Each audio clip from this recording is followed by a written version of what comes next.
Welcome to Japan Travel Base. Today we're heading to Japan. Travel guide, let's go! Right now, thousands of travelers are wandering the ancient streets of Kyoto. And if you're not one of them, you are genuinely missing out on one of the most breathtaking cities on the planet. We've ranked the top 10 must-visit spots in Kyoto so you know exactly where to go, what to look for, and how to make the most of every single moment there. The moment you step into the observation deck of Kyoto Tower, the entire ancient city spreads out below you like a living map. Pagodas, temple rooftops, and mountain ridges stretching in every direction. Standing at 131 meters tall, this is actually the tallest structure in Kyoto, and it was designed to resemble a candle flame, a symbol of light for the city and its people. Skip the ground floor crowds and head straight to the third floor observation deck at opening time for completely unobstructed, tourist-free views of the city waking up. It's located directly outside Kyoto Station. Admission runs about $7 US for adults, and it's open daily from 10 a.m. to 9 p.m., making it a perfect first or last stop on any Kyoto trip. Arriving at Kodaiji feels like stepping into a poem. Stone lanterns flicker along mossy garden paths, pine trees lean gracefully over still reflecting ponds, and the scent of incense drifts softly through the cedar air. This temple was built in 1606 by Nene, the widow of the legendary warlord Toyotomi Hideyoshi, as a place of mourning and remembrance, and that quiet, deeply personal sorrow is still somehow felt in every corner of the grounds.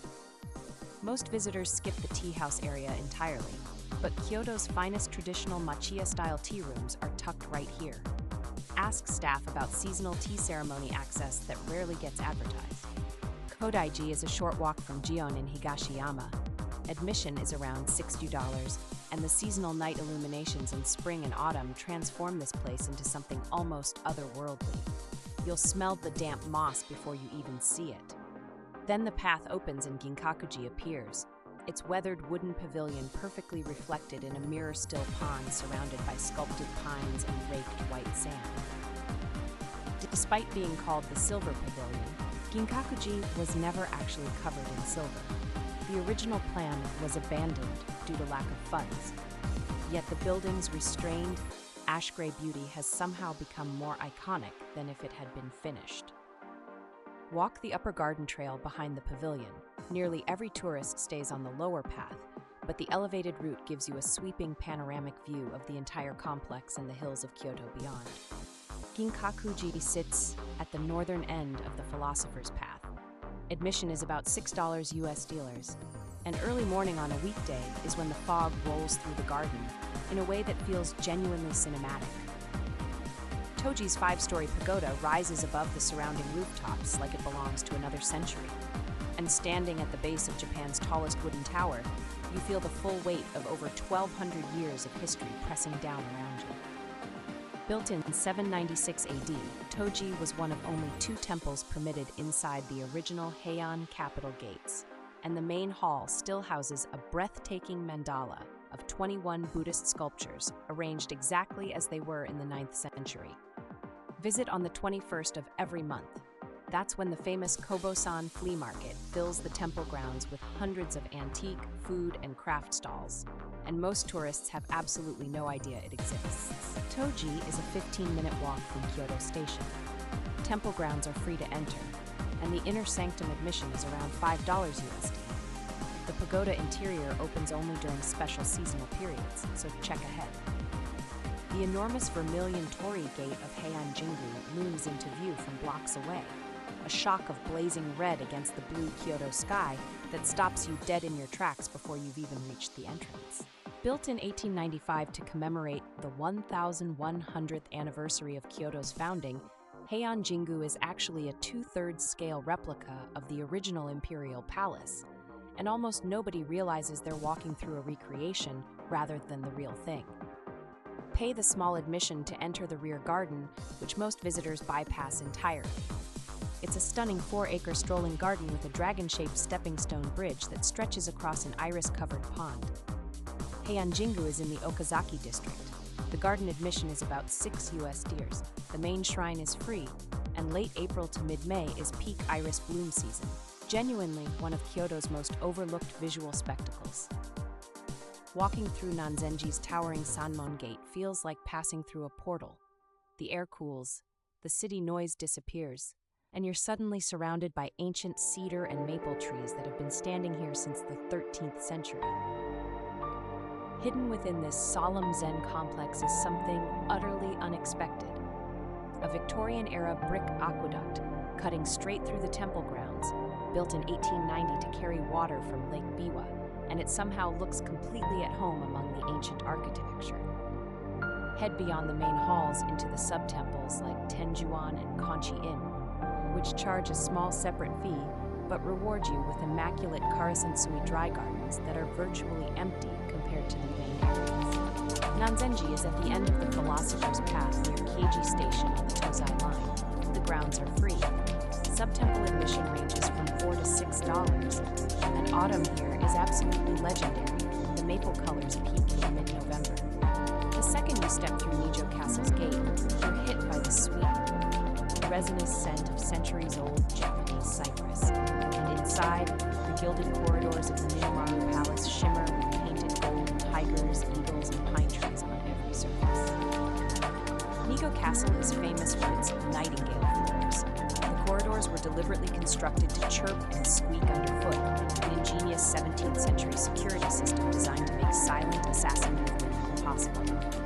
Most visitors rush through the palace interior, but linger in the garden. It was redesigned for 3 separate shogun visits over 300 years. And each era of Japanese garden design is quietly layered on top of the last. Nijo Castle is a 5-minute walk from Nijo Jomai Station on the Tozai Line. Admission is about $8, and it's open daily except Tuesdays. Cherry blossom season turns the inner grounds into one of Kyoto's most spectacular and underrated pink landscapes. Step into Arashiyama's bamboo grove, and the world literally changes sound. The dense stalks filter the light into something cool and green, and when the wind moves through the canopy above, it produces a low, rustling roar that the Japanese government has officially designated a sound worth protecting. Arashiyama isn't just bamboo. This district holds wild Japanese macaques at Iwatayama Monkey Park, a UNESCO-protected garden at Tenryuji, and traditional cormorant fishing on the Oi River that has been practiced for over 1,300 years. Arrive before 7 a.m. By 9 a.m., the bamboo path is shoulder to shoulder with tourists, but at dawn it's completely empty, wrapped in mist, and feels like a scene from a dream you'll spend years trying to describe to people. Arashiyama is accessible via the JR Sagano line to Saga Arashiyama Station. Most of the area is free to explore. Tenryuji garden admission is about $9 USD, and autumn and spring are both genuinely stunning seasons to visit. Nothing prepares you for the moment Kiyomizu-dera's massive wooden stage appears, jutting out over the mountainside on 139 interlocking wooden pillars with no nails, offering a view over the terracotta rooftops and green hills of Kyoto that makes your chest physically tighten.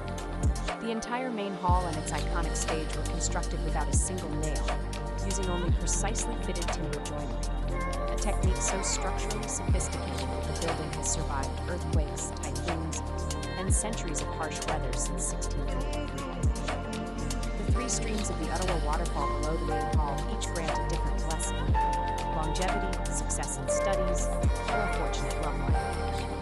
But local lore says drinking from all 3 is considered greedy, so choose wisely. Kiyomizu-dera is a 20-minute uphill walk from Kiyomizu Gojo Station.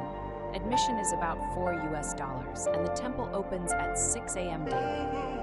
Arriving at sunrise during cherry blossom or autumn foliage season puts you in one of the most photographed and emotionally moving scenes in all of Japan. There is a moment when you round the corner at Kinkakuji and the Golden Pavilion appears for the first time, and every single person, regardless of age or nationality, goes completely silent because nothing you've seen in photos actually prepares you for how luminously, impossibly gold it really is. Every square centimeter of the top 2 floors is coated in pure gold leaf, and the structure has been burned down and rebuilt multiple times throughout history. The version standing today was reconstructed in 1955, yet it radiates a timeless power that makes the idea of its destruction feel almost unthinkable. Walk the full circuit around the pond past the main view to find the smaller upper garden and tea house at the far end. Almost every visitor turns back after the famous photo spot, and the quieter upper grounds feel like an entirely different, more intimate temple. Kinkakuji is accessible via bus 205 from Kyoto Station. Admission is about $4. It opens daily at 9 a.m., and a light snowfall in winter transforms the golden pavilion against a white landscape into what is genuinely one of the most beautiful sights in the entire world. If this video has you already searching for flights to Kyoto, do us a favor and hit that like button and subscribe. We drop new Japan travel guides every week, and you do not want to miss what's coming next. And drop a comment right now telling us which of these 10 spots you'd visit first. We read every single one, and Thanks for watching. If you found this guide helpful, please subscribe to Japan Travel Base and hit the notification bell. We post new Japan travel guides every week. See you in the next one.